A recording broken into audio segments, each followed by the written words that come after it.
Hi, I'm Daniel Andrews, owner and creator of AndrewsFootball.com. Welcome to NFL Free Agency Day 2. And what happened was 3 big name quarterbacks were signed today. I'm going to break down all 3 of them.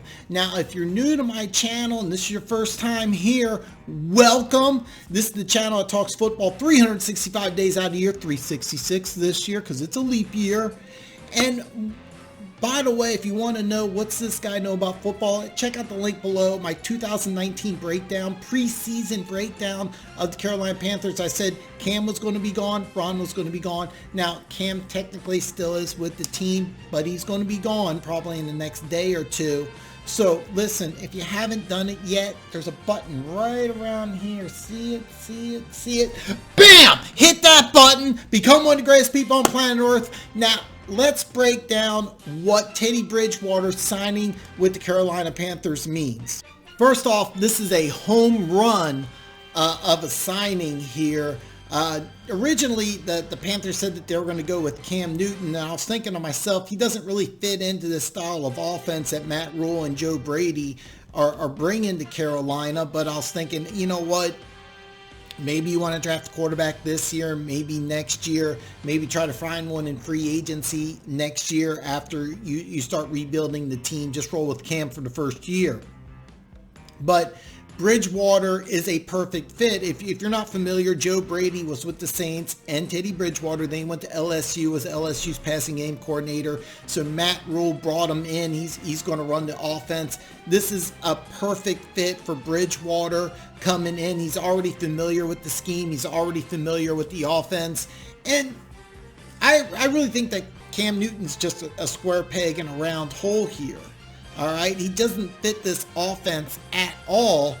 And I also think secretly the Carolina Panthers organization just wants to get rid of the guy. Did you watch the All or Nothing special? Cam talks about his hat guy, his shoe guy, his suit guy.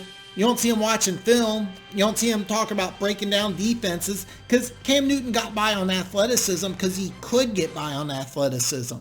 And he never really worked on the nuances needed to be a elite NFL quarterback.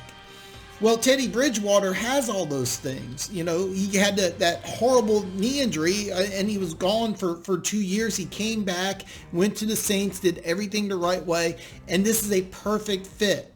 Now, I'm not saying Carolina is going to be in the Super Bowl. To me, I don't even expect them to make the playoffs. Now, keep in mind, free agency just started, so you know what they're going to do in free agency. But I really think that this is a team that's just going to build the foundation. You got a 3-year deal with Teddy Bridgewater, so I think year 1 you're going to bring in the foundation. I really think that they'll be more likely to make the playoffs year 2 or year 3.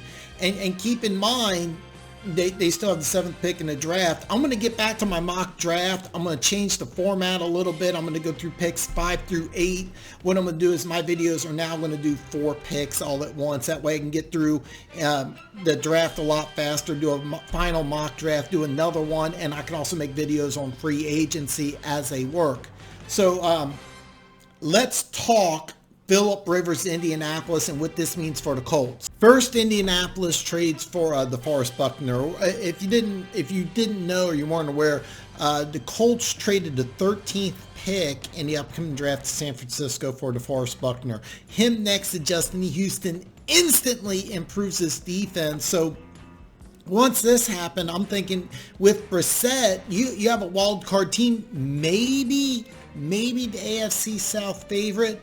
But with signing Rivers, I think the Colts now become the AFC South favorites. Do I think they're a threat to either Kansas City or Baltimore in the AFC? No, I do not.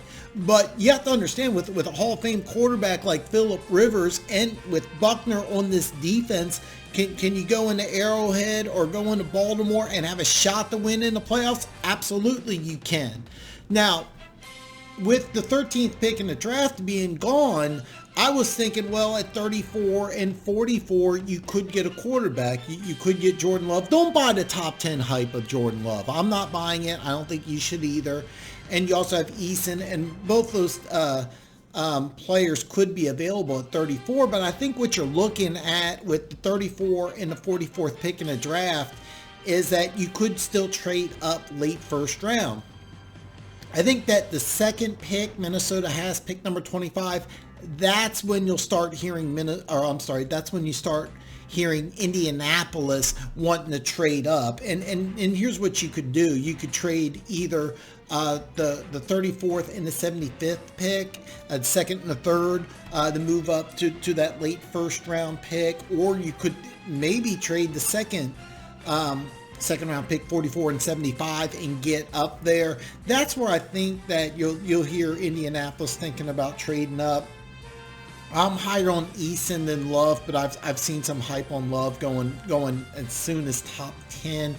I don't see that happening myself, but if you fall in love with one of these quarterbacks, I really think that Indianapolis will still draft a quarterback. Signing Rivers does not prevent you from signing a quarterback or drafting a quarterback, is what I really meant to say.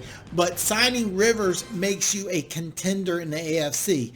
Are they a favorite? Absolutely not. Are they going to be as good as are they going to be as good as Kansas City or Baltimore? No. But I have them as my AFC South favorite. And throw this out there, Andrew Luck could still come back in 2021. Now, Tom Brady in Tampa. What does that mean? First off, I was really surprised that Brady left New England. There's a lot of great quarterbacks that leave and end their career in a different city, but I for some reason or another, I really thought Brady would end his career in New England. But unlike the first two signings, I actually don't think this is a home run.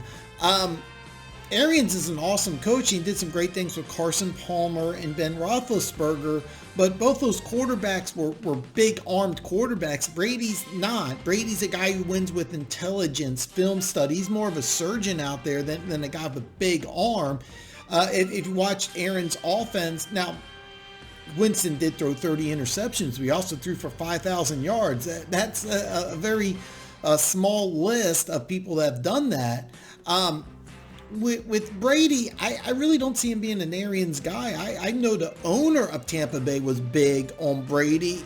Arians, I didn't really see that. I kind of see this as a square peg in a round hole, like Montana with Marty Ball, Favre a Viking, Unitas in San Diego, Namath in LA. And yes, Favre got Minnesota to the NFC Championship game, but that team was loaded.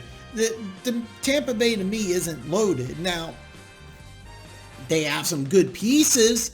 Can O.J. Howard live up to his potential? Evans and Godwin, maybe the best 1-2 combo wide receivers in football, maybe. But Brady's not going to go deep like Winston is. So, to me, Brady in Tampa makes Tampa a wild card team, maybe. I think the Saints have got to be the heavy favorites to still win in the South. But this will be fun. Now just to recap here, I thought Bridgewater and Rivers, these were home runs, especially Bridgewater. Now, does Bridgewater make Carolina a playoff team? No, but it lays a great foundation. Rivers makes the Colts very dangerous, but still not enough to overthrow Kansas City. And Brady to Tampa, I actually don't see this working.